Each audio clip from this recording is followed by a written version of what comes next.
Hello everyone, and welcome back. Today we're tackling a problem that sounds a bit like a puzzle game. It's called delete columns to make sorted.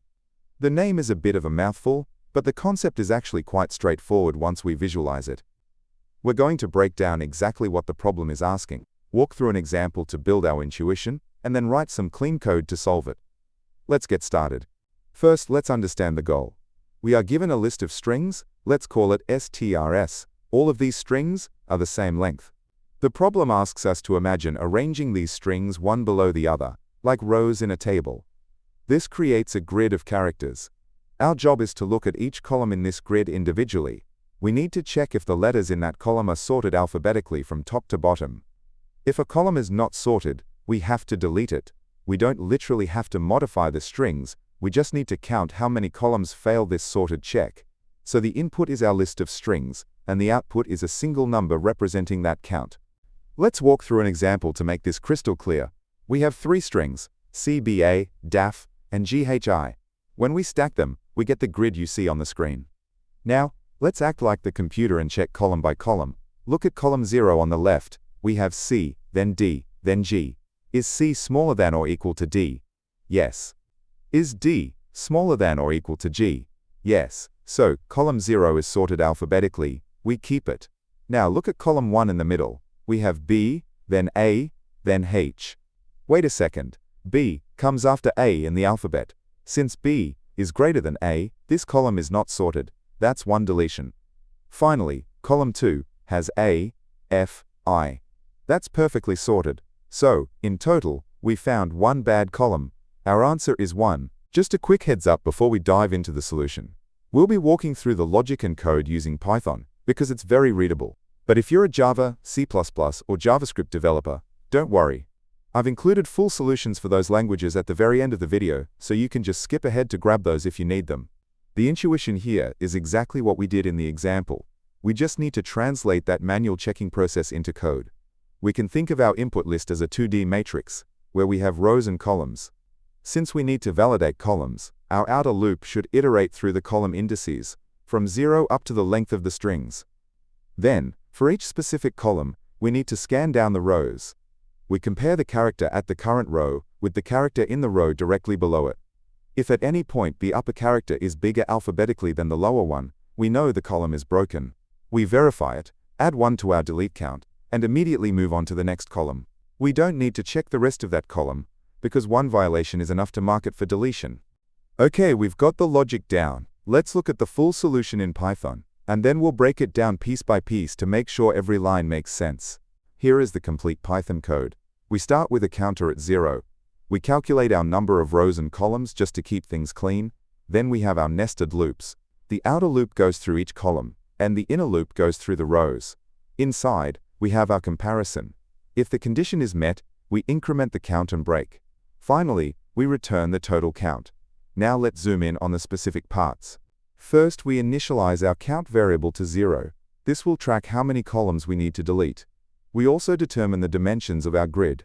The number of rows is just the number of strings in our list, and the number of columns is the length of the first string. Remember, the problem guarantees all strings are the same length. Then, we start our main loop. Notice that we iterate col from 0 up to cols. This is crucial. We want to process one column entirely before moving to the next one, which is why the column loop is on the outside. Inside the column loop, we need to scan downwards. We iterate through the rows using a row index. Notice we stop at rows -1. Why? Because inside the loop, we are comparing the character at the current row, with the character at row +1. If we went all the way to the last index, row +1 would go out of bounds. The check itself is simple. Is the character at strs lexicographically larger than the one below it at strs +1? If it is, the sorted order is broken. We increment our count and execute a break statement. This break is important for efficiency. It stops the inner loop immediately because we already know this column needs deleting. We don't need to waste time checking the rest of the rows in this column. Before we move on, it's always good practice to think about edge cases. What if our input list only has one string? In that case, rows would be 1. Our inner loop runs in the range of rows -1, which would be 0. That means the inner loop never executes. We never compare anything, count stays at 0, and we return 0. This is actually correct. You can't have an unsorted column if there's only one row. Also, checking the constraints, the strings will always have at least one character, so we don't need to worry about empty strings crashing our code. So what's the complexity? For time, in the worst case we might visit every single character in the grid. If we have n strings, and each string is length k, the total number of characters is n times k. So our time complexity is big O of n times k.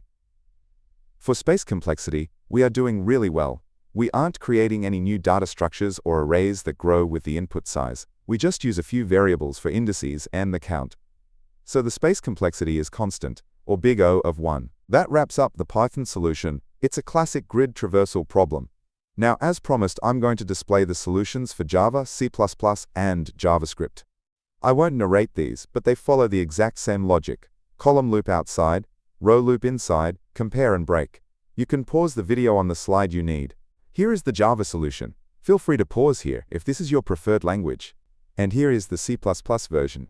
The logic is identical, just using C++ syntax for the vectors and loops. Finally, here is the JavaScript implementation. Pause if you need to study it. So to wrap things up, what are the key takeaways? First, whenever you see a problem involving a list of strings of equal length, try visualizing it as a 2D grid. It often simplifies the logic. Second, pay attention to your loop order. Here, we had to check columns, so the column loop had to be on the outside. And third, always look for opportunities to optimize, like using the break statement to exit the inner loop early once we know a column is bad. Alright, before we go, I want to quickly show you a personal project I built to solve a problem that always drove me crazy. It's an app called My Daily To-Do. My biggest frustration with every other to-do app was retyping the same things every single day. Go to the gym, review code, work on the daily Leetcode problem. You know the drill. So I built my app around one simple but powerful idea: separating your routine tasks from your one-off tasks. Routine tasks, marked with the little refresh icon, automatically reset for the next day. One-off tasks, like ship new feature, get the little puff of smoke icon, and they disappear for good once you're done.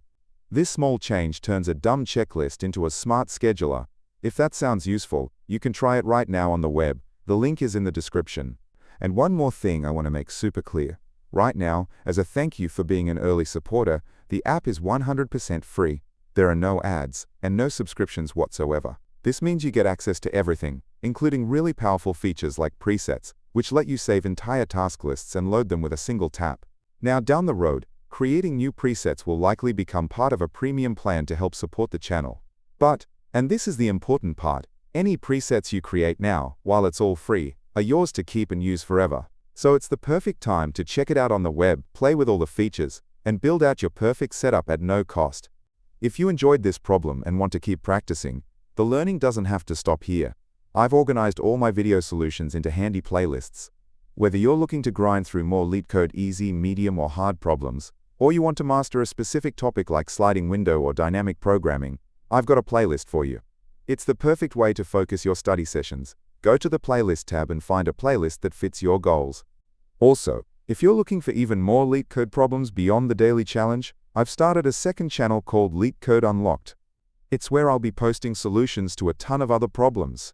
So if you're serious about your interview prep, be sure to check it out. The link is in the description below. Hope this Leetcode solution breakdown made sense.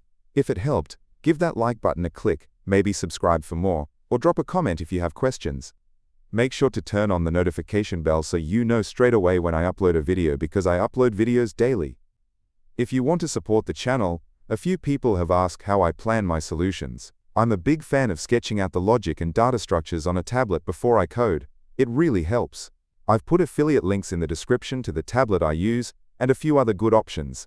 Using those links doesn't cost you anything extra, but really helps me out. Or, if you're feeling generous, there's always the Boba Fund.